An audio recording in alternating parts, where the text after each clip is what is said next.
থানা থেকে নাকি টেস্ট করে বলছে যে বলাৎকারের শিকার হয়েছে আমার ছেলে। তো আমার ছেলে আমাকে কোনোদিন বলেনি। চাঁপাইনবাবগঞ্জের বাসিন্দা টুকুয়ারা খাতুনের গল্পটাও তেমনই। অভাবের সংসারে সন্তানকে মানুষের মতো মানুষ বানাবেন, ধর্মীয় শিক্ষায় আলোকিত করবেন, এই স্বপ্নে সন্তানকে পাঠিয়েছিলেন মাদ্রাসায়। মাদ্রাসার ছাত্ররা বলছে যে আমার ছেলে নাকি সেদিন অনেক আনন্দের সাথে দিন কাটিয়েছিল।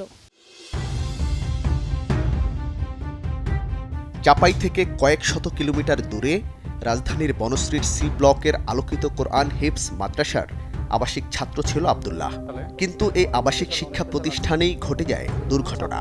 আর আব্দুল্লাহ থাকতো হচ্ছে এই খাটে। যেদিন এই ঘটনাটা ঘটে সেদিন আসরের পরেও সে যে এখানে একটা বল আছে দেখতেছেন, মানে ব্যাগ দিয়ে এই বলটা সে বানাইছে। আর ঘটনাটা যেখানে ঘটে সেটা হচ্ছে এই ওয়াশরুম।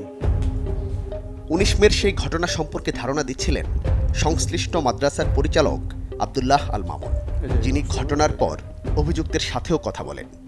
তোমার নামে বিচার আসছে, তো তুমি এগুলা কি সত্যি না মিথ্যা? বলছে আমি খারাপ কথা তাদের কাছে বলছিলাম, সত্য স্বীকার করছি।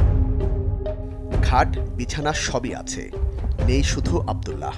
আব্দুল্লাহর মৃত্যুর পর আত্মহত্যা বলা হলেও ময়নাতদন্ত প্রতিবেদনে উঠে আসে ভিন্ন তথ্য।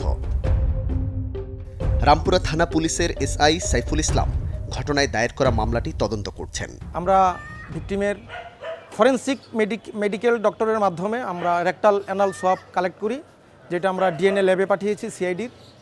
অনুরূপভাবে আসামিকে আমরা জেলখানা থেকে এনে আমরা আসামির ডিএনএ স্যাম্পল কালেক্ট করেছি। এখন ডিএনএ স্যাম্পল কালেক্ট করে আমরা প্রোফাইলিংয়ের জন্য পাঠিয়েছি। রাত্রে একসাথে যেদিন যাবে সেদিন আমাকে বলছে যে আম্মু আমি চলে যাব, দেখে তোমার মন খারাপ হয়েছে। বলছি না আব্বু, বলছে আমি জানি তুমি কান্না করো, তো আমি দেখি খেয়াল করে, তুমি আমাকে বলো যে কান্না করিও না, তুমি ঠিকই কান্না করো আম্মু। তারপরে শুয়ে গেলাম দুই ছেলেকে নিয়ে, তখন বলছে আম্মু তোমার সাথে একটা ছবি উঠাই আম্মু। তারপর আমার সাথে ছবি উঠাইলো। আমিও কোনো দিন তাদের ছবি উঠাই না। আমি রাত ট্রেনে যাই, দেখে আমি রাত 4টার দিকে উঠাচ্ছি, তখন উঠছে না ঘুম থেকে। তখন আমি দুই ছেলে ঘুমাইছি, আমি অবস্থায় দুই ছেলেরই ছবি উঠাইছি। এই ছবি আমি কোনো দিনই উঠাইনি, কোনো দিন যাওয়া মুহূর্তে। আমার ছেলেও কোনো দিন এ কথা বলেনি, আর আমিও কোনো দিন আমার ছেলের ছবি উঠাইনি যাওয়া মুহূর্তে।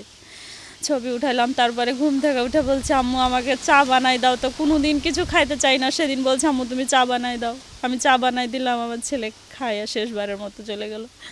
ট্রেনের ওপরে বলছে আম্মু তুমি জানালার পাশে দাঁড়ায় থাকো আম্মু, এখান থেকে নেমে যাও।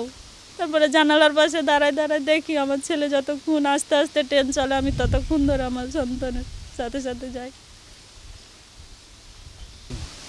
বড় হুজুর কল ধরলো, আমি বললাম যে ভাই কী হয়েছে? তো উনি বলছেন যে ভাই একটা তো সর্বনাশ হয়ে গেছে। তো আমি ফের 3টা কথা বললাম শুধু, যে জাস্ট আমার ছেলে কি পলাই গেছে মাদ্রাসা থেকে? তো বলছে না। তো কি হয়েছে তাহলে, কাউকে মেরেছে? বলছে সেটাও না।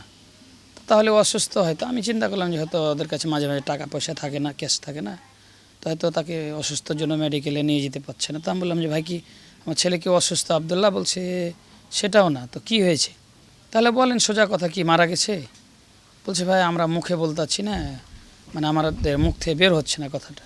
মানে আসলে ওকে অনেক ভালোবাসতো তারা। সম্পূর্ণ অনুসন্ধানটি দেখুন সার্চলাইট ইউটিউব চ্যানেলে।